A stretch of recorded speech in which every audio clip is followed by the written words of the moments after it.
too. Oh. Mama's Family was first on NBC. What was the premise of Mama's Family in the NBC version? Gee, I forgot about that. I'm remembering it now. That's right. That was with a couple of different cast members too.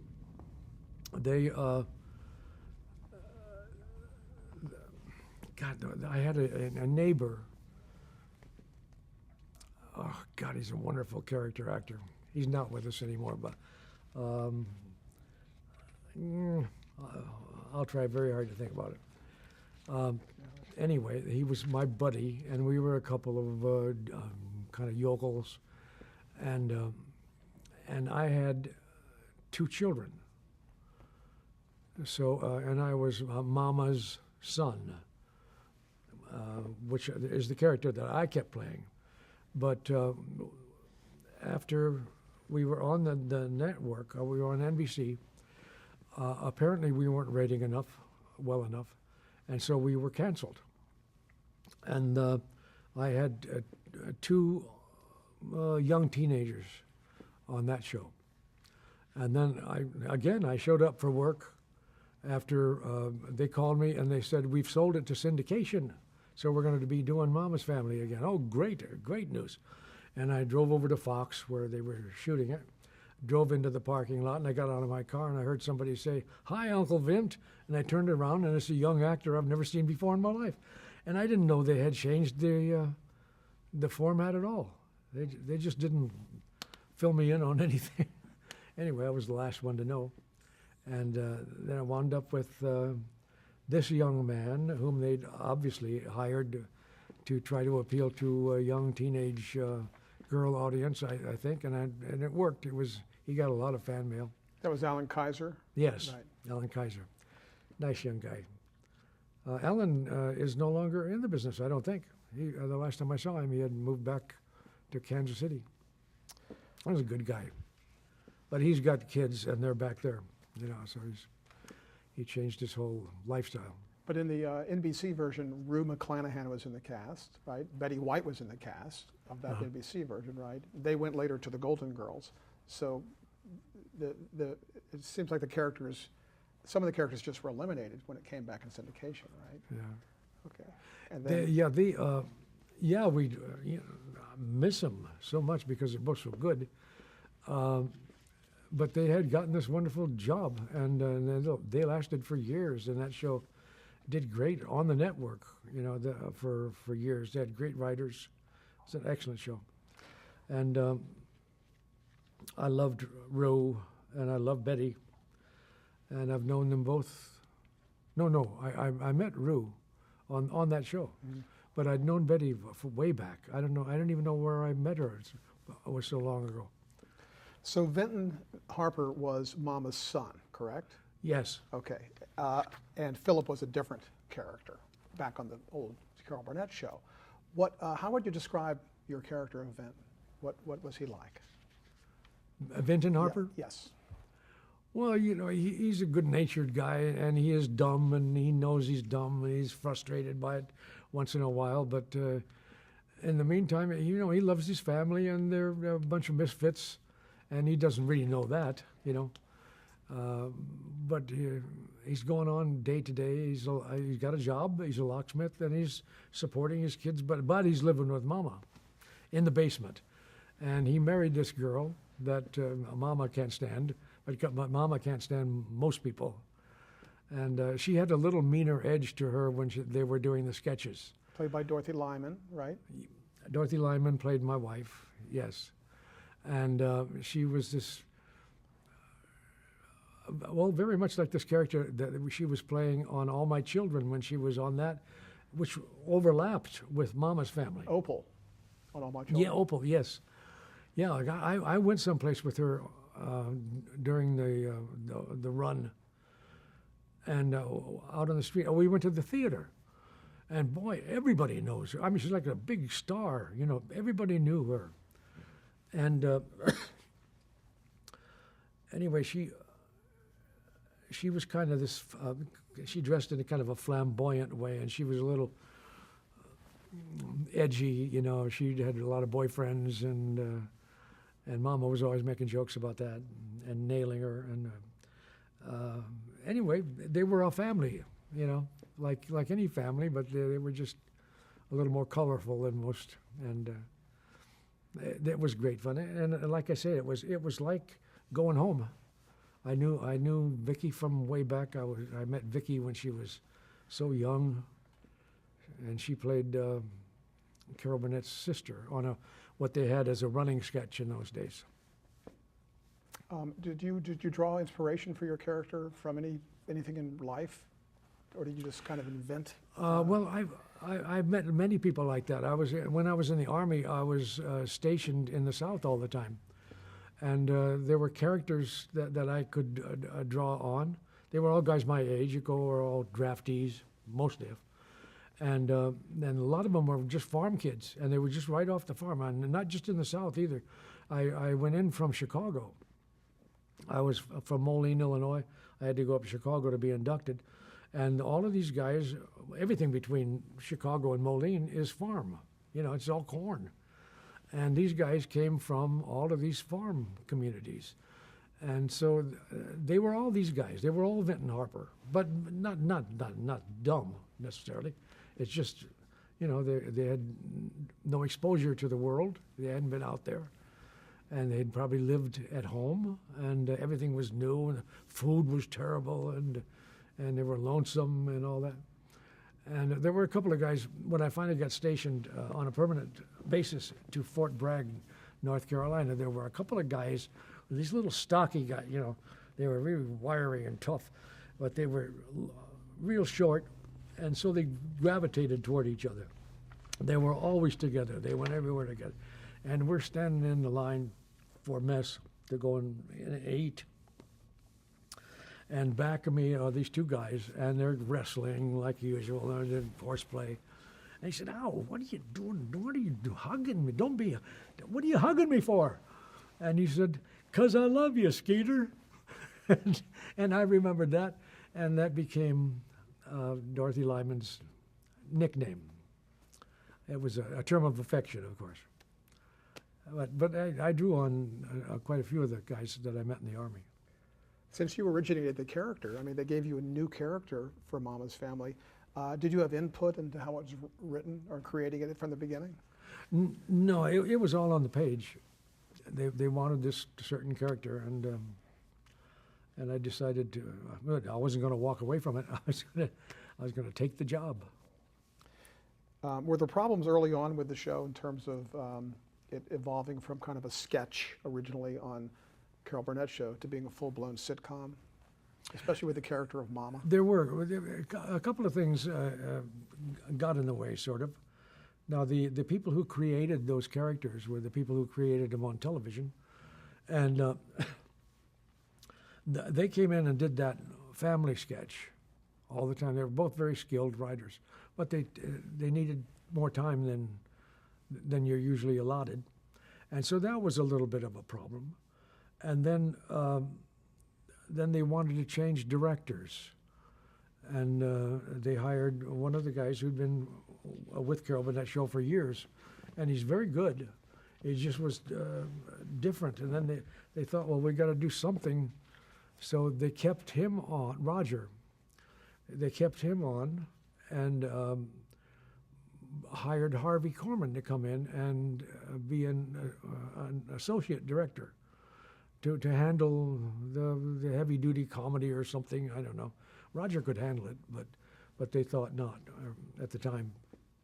And so eventually, when we came back for the second version of Mama's Family, Roger's childhood buddy from Big Bear, they grew up together in Big Bear, was Dave Powers. And Dave Powers is the guy who had directed all of the Carol Burnett shows. And so Dave came in, and he's wonderful. You know, he works very quietly and a very nice guy, and fits in. It's just a series of things that just didn't mesh, and like I said, it wasn't rating well, so that's all they needed to know. It was We were on for like a season and a half or 2 seasons on the network. But then when it came back in syndication, from the minute it went on the air, it was like one of the top shows, if not the top show, for the whole 4 years that it ran. When Harvey Korman came on during the NBC run, did he point out that the mama character might be too one-dimensional because she was kind of yelling at everybody and maybe ought to have a softer side or a more kind of fleshed out character? Was that one of the... I really don't remember him saying that, but I had talked to other people about it, and it was their opinion that it might be a little too hard-nosed, a little too serious. You know, you can't get too mean on a weekly basis because you don't want to visit that person every week. You know, so they softened. Yeah, Vicky probably had a lot to do with it too. I don't know. I was never in on that part of making that show. And nobody ever invited me to be in the writer's room or to be in on conferences or anything like that. So I don't know how the decisions came to be made. When during the NBC run, I think there were about 35 episodes, but it moved a lot of time slots. Do you know why NBC canceled the show? Mama's Family? Oh, there was Vicky. Vicky wanted to quit. She wanted to do something else. I guess she was just tired of doing it. She'd been busy working for a lot of years, you know, since she was, I think she was a teenager when I first met her. And she just wanted out. And God, we could have gone on for a long time, you know, but she wanted to get out. So when they called you and said, we're bringing it back in syndication, were you shocked? Were you totally surprised? I mean, did you think it was over and then they said, hey, it's coming back? Oh, I definitely thought it was over, yeah. And I thought I was facing another, maybe the rest of my life, being on the road, you know, being out. That struck me at some point. I'm out here and I'm not sleeping in my own bed, and I'm out here so I can pay for the mortgage on a house in California. None of this makes any sense, you know, except that I had to have the money, and that made sense. So it was nice to be able to go back to Los Angeles and stay there for 4 more years. When you started on the syndicated version, did your character change much, or was it pretty much the same, Benton? My character stayed the same. Okay, let's talk about just some of the cast members of the syndicated version. Okay, your just impressions and maybe working relationship with them, starting with Vicki Lawrence as Mama. Vicki, like I said, I had known her for a long time, and she felt like family to me, or they made me feel like family, I should say. I usually would go in and I'd do one Carol Burnett show a year. There may have been 1 year in there when I didn't, because I had another job. I asked Joe if I could get out of it, and he let me out. But the last season they were on, I was on about 5 times, because she could just have the people on that she felt like family. And so I knew Vicki very well, and I've always loved her, and always was amazed at this particular character, because it's a caricature almost, you know. Most of the people on that show were caricatures, you know. It's nothing, not making any pretense of being anything else, you know. Just and she would. Here's this young woman, young attractive woman, and especially when she started it, she looked like a kid, you know. And she would take this wig and put it on, and put on that bodysuit, and take off some makeup, eyelashes or whatever, and then put on those horn-rimmed glasses, and convinced me in no time that she was the mama, you know, Carol Burnett's mother. And I always marveled at how she could get in and out of character, and admired her skill. And she became one of the best sketch people in the business. And back in the day when they had lots of variety shows on, and there were all these people who were very skilled at that particular type of acting, you know, sketches, she became one of the best, along with Harvey Korman and Carol Burnett. Oh boy, you don't get any better than that. And she kept up with those people, and she learned from the best. There was a very funny dynamic between the Mama character and your character as her son, where she'd be yelling about something, and you'd say something in a way that kind of had some wisdom, but maybe you weren't aware it had wisdom. Did that chemistry between your two characters, was that there from the beginning? I wasn't aware of what? Just that you and Vicki Lawrence had great chemistry as mother and son. Was that always comfortable from the beginning? Yes, and as I say, it's not. It's something that you have to overcome. I mean, even though you might be doing a piece that's a little on the farcical side, that's not the way you ever think of it. You know, you approach it like it's real, and I could believe easily that she was my mama. You know, no, that wasn't a problem. I don't think for either one of us. Tell me about working with Dorothy Lyman, who played your wife Naomi.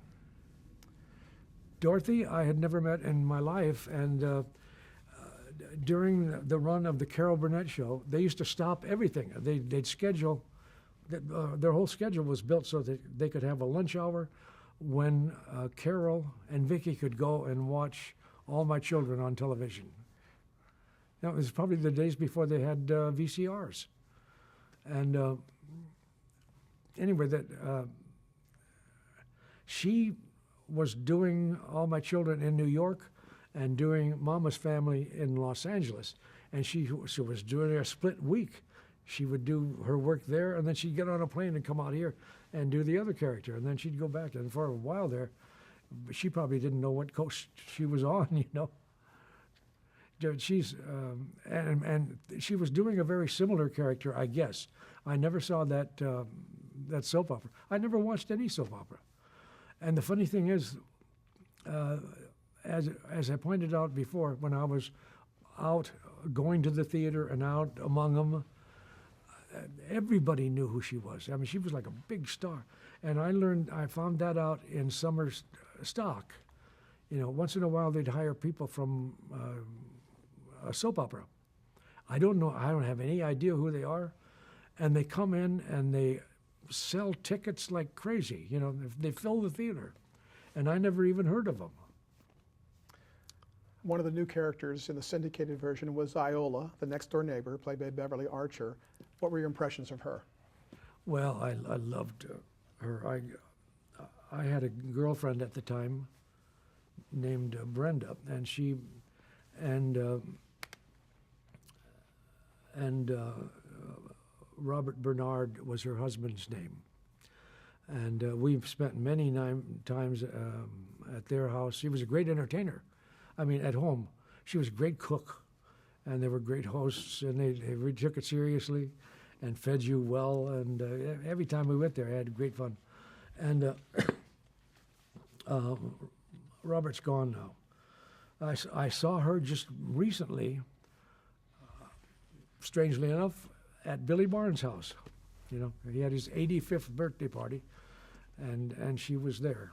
And that's the first time I've talked to her in many years. But I do love her. And Alan Kaiser, having that new character, Bubba. Alan, everything was new and everything, he loved everything, you know. He was having such a good time. He was doing well. He was making money. And he was a young actor that, like I said before, had a lot of fan mail, but probably a lot of young women wanting him to throw their hotel keys at him or whatever.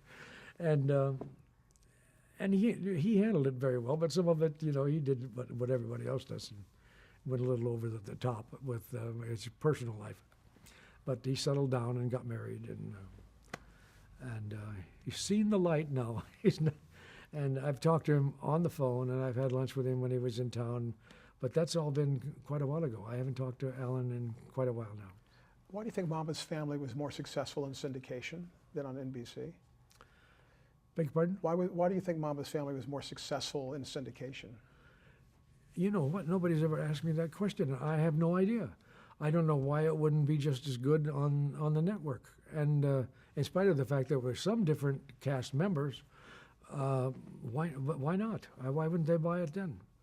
But it was just a totally different story. Like I said, from the minute it went on the air in syndication, we were like the #1 syndicated sitcom that were new episodes for sitcoms. You know, they might have had something else that did better in another way, but this was new episodes that were made for syndication, and we were number one. Did any of the stories on the show come from your life, or were they just created by the writers? No, none of them came from my life. No, but from the lives of the people who created that sketch, and from the lives of from Carol Burnett.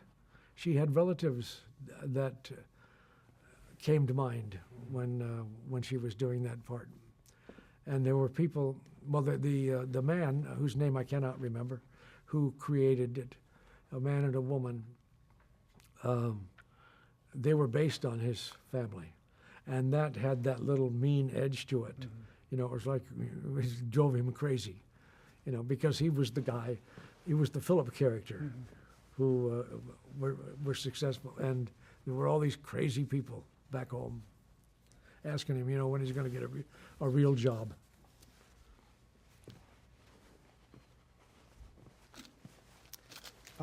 Any favorite episode of Mama's Family you can think of? Oh, we did a couple of them where we did a musical number, you know, that were a little different.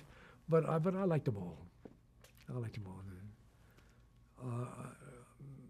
I could rest easy, really, like I could with the other shows that I've done, the other series that I've done. I never had to worry about the writers, and I can't write. I found that out. I tried to improve something once that I didn't, and I just can't write. And I'm in awe of anybody who can, and they all. I mean, you know, your batting average is so high, and it's unusual. You're not going to bat 1,000, but we had some really good writers. Or the creators of the characters, Dick Clare. Oh, and, Dick, yeah. And Jenna McMahon, is that right? Jenna McMahon. And as I said, they were not always... They weren't always around. I think they came around when they did that sketch, and that was their baby. That goes back to the Carol Burnett show, yeah, right? And the Carol Burnett show. They were a couple, weren't they? Were they married or something? Or weren't they a couple? No. Oh, they were just, okay. I thought they... I think she was married. Okay. But Dick was not married. Okay. So what's your fondest memory of Mama's Family? Or when you think about it, what comes to mind? I hate to seem mercenary, but it was just such a relief to know that I was going to be working with people I loved, and I was going to get paid for it, you know. And I knew where the paycheck was coming from, and I knew it was comfortable, and the product was excellent, thanks to a bunch of talented people. That's really all. It had a pretty good run. It ended in 1990. Why did it end? Why did it end? Yeah. Well, Vicki just wanted out. She just had enough, I guess. And I don't know what she wanted to do, but she just got tired of doing that. I wish she hadn't, but I never had a conversation with her about it. Nobody ever asked me what I thought. And they couldn't keep it on without Mama. So they ended it. Yeah, and usually when you've got a certain number of episodes, they're a little more willing to get it into syndication permanently, and so that may have had something to do with it. It may have something to do with finances, but I've heard since that no, it was all Vicki. And Mama's Family has been a very popular show in reruns. People still know it. I mean, Vicki still tours with the Mama character. Why do you think it has sort of enduring popularity, Mama's Family? There are many people who come up to us, cast members, and say, I've got somebody in my family who reminds me just like my aunt so-and-so or whatever. And so there's things that they can identify with. And as we said before, it became a little more lighthearted when we did it in syndication, and we did it on a series, as a series. But when we were on television, it got kind of hurtful, and nobody thought that you could sustain that. So they kind of did away with that a little bit. You said after the show in 1990, things slowed down for you. What did you do? I mean, right afterwards, did you think something would come along, or did you just kind of sit tight, or? I had worked, honestly, I went on the stage in like maybe 1947 or something like that. And now it's 1990. In all that time, I hardly ever stopped working. I didn't make a lot of money, but I just made up for it in quantity. And when Mama's Family was canceled, I was stunned. I mean, I was stunned at the fact that the phone didn't ring anymore. It had probably a lot to do with the age and the casting and how difficult might that be. And if you want to do a good part, I could go back probably and do bit parts, but I just didn't want to do it. And so I went home and I started reading. I laid on the couch and felt sorry for myself for a long time. And then finally jobs came along and I did theater again, and I tried doing one episodic television show. And the people were all nice and pleasant. And I was sitting, I think I was on the same soundstage as I was on many, many years before, when that studio was called Four Star. And now it was MTM, I think. And I don't know what it is, CBS now. Oh, Radford. And, yeah. and I was in probably on the same set, the same stage where all of these people had been when I was doing a show called Ensign 02. I did at least 2 of those. And there were a lot of wonderful people, Jack Albertson, J.C. Flippin. Well, anyway, I'm going to forget names. But there were a bunch of wonderful character actors. Harvey Lembeck. And there was another good, happy time. And I'm sitting there thinking, all of those years have gone by. All those people are gone, gone. Except Dean is still around, I guess, the star. And that kind of brought me down. And then I was thinking about the fact that in the first place, I asked my agent how much, I was going to do it anyway, no matter what. And I said, how much did they pay? He said, and he gave me the figure, and I said, oh, well, let me see, times 5, is it a 5-day shooting schedule? Times 5. He said, no, that's for the week.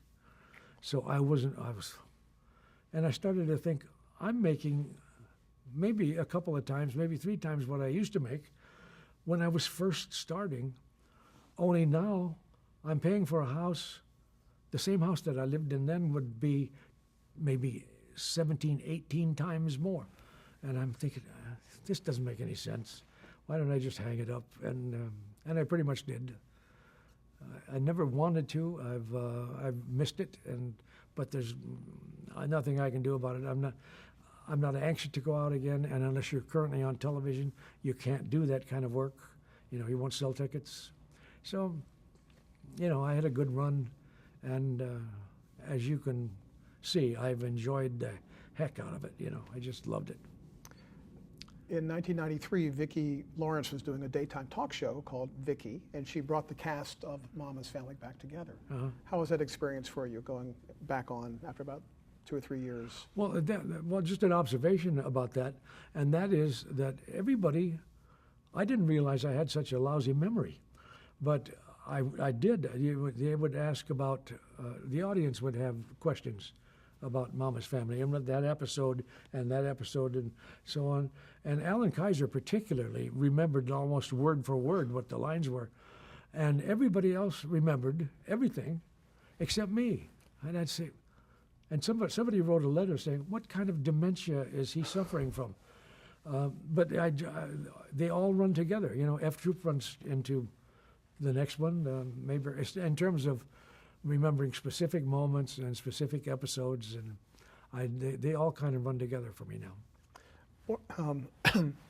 One of your famous guest appearances was on The Golden Girls, when you played opposite Betty White, who was on Mama's Family originally.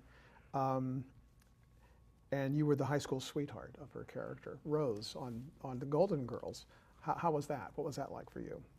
Well, I got a chance to work with Betty again, and Rue again.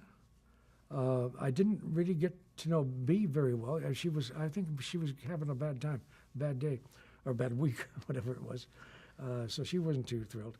But maybe it was my performance. I wasn't too thrilled with it either. I saw the show. I'm hardly ever happy with my performance, but I didn't think I did it justice, and I think the writing was far better than the actor in that case. I was disappointed. What do you do to fill your time now? Are you working on any current projects, or just interests, or what do you? Say it again, please. What are you up to today?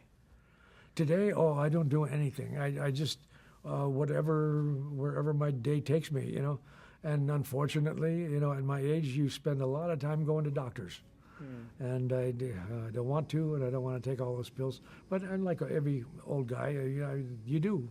You just do. And the alternative is unacceptable.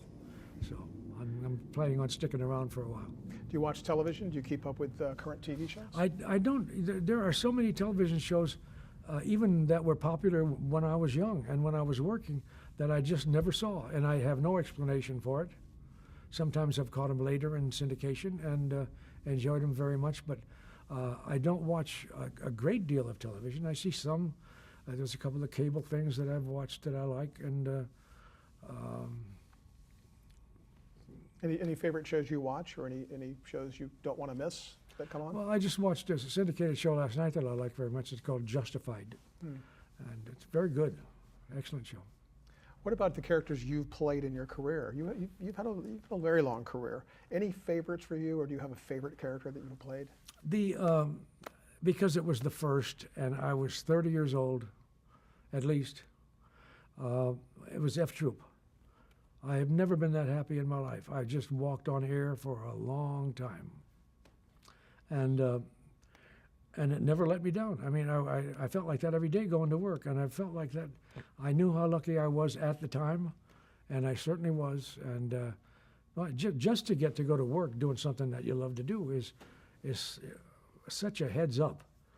You know, my dad used to tell me, "Oh, you don't know how lucky you are." I said, "Yeah, I know how lucky I am. I really, you know, like I said, I didn't make a lot of money, but that's a gift. That's a wonderful gift." When fans approach you, what do they tell you? What character do they say they love that you played?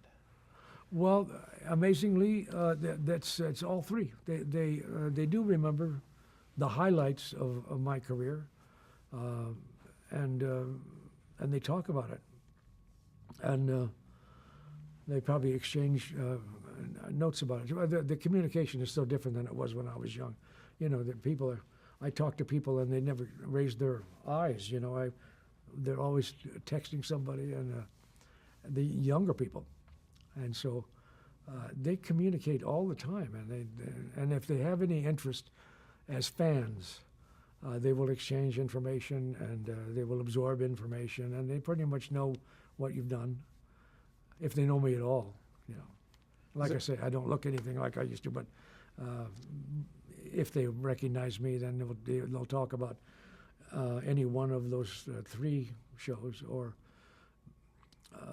maybe just one. I was trying to think. There are actors, certainly actors, who have done a lot more television series than I have. I don't think there's anybody who ever did more pilots. Well, maybe George Clooney. George Clooney was talking about that. And he said, and he made a nice living. Well, I didn't make a nice living, but he did. By the time he came along, actors were being paid a lot more. And then he became a highly paid independent actor. And then he became a movie star, you know. And I'm very happy for that. I happen to admire that man very much. You know, he's a good citizen of the world. The world is a better place for George Clooney. What advice would you give to an aspiring television performer? Beg pardon? What kind of advice would you give to someone who wants to be an actor or a performer on television? Well, in my day, now I don't know whether it would still apply, but in my day, you had to go where it was. You know, there was no question about that. I loved my hometown, and I would have stayed there. but I had to be out here because that's where they made motion picture musicals. So I came out here, and the people you meet and the people you hang out with are usually people who have the same ambitions, and if you're on good terms with them, like I always shared what I knew about interviews that were coming up, auditions, and if somebody was my type, I'd call them and tell them about it. You know, even though you risk them getting the job and not you, you got to do it. You know, you got to do the right thing, and that'll help you. And I'll tell you, there's nothing wrong with an acting class. You know, I don't know how you can do it. You can do it in school. If you're going to go to school, you know, get into theater arts, get on the stage, you know, get on your feet, because you'll learn more from that the first time out than you'll ever learn in any class. That's been my experience, and I had to become an actor, and all I ever had thought about up to that point was being a song and dance band. I thought acting was something you did between numbers, you know. But acting has been great to me and great fun, a terrific way to make a living, and I recommend it. And you can be disappointed as you can be. I mean, you was one rejection after another. You can imagine, you know, the odds. Somebody like me, at a time when a leading man was a guy who was supposed to be tall and handsome and look like a model, and especially in commercials. My first agent was a modeling agency, and I'd get, if I went out on commercial auditions, I'd get maybe 1 in 10. And you're in the car all the time, you know, you're going from one to the other, and they had, you know, cattle calls, and sometimes you'd run over and you didn't know if you'd get to the next one, and you're going to get all kinds of rejection. But if you want it bad enough, you'll do it. You know, it's a fun way to make a living. What's your proudest achievement?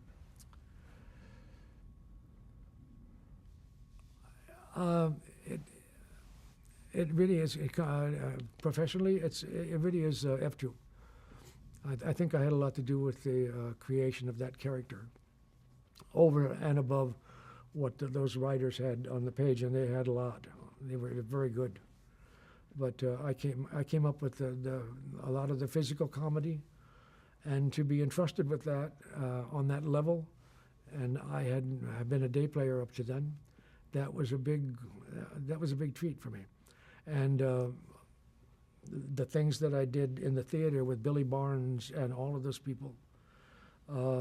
Get on the stage if you can. You know, that's my advice. I never would have gotten on it. It came to me. Somebody recommended me, and I got on the stage, and I had to put together a number. I was suddenly stuck. I didn't have a choreographer. They couldn't afford one.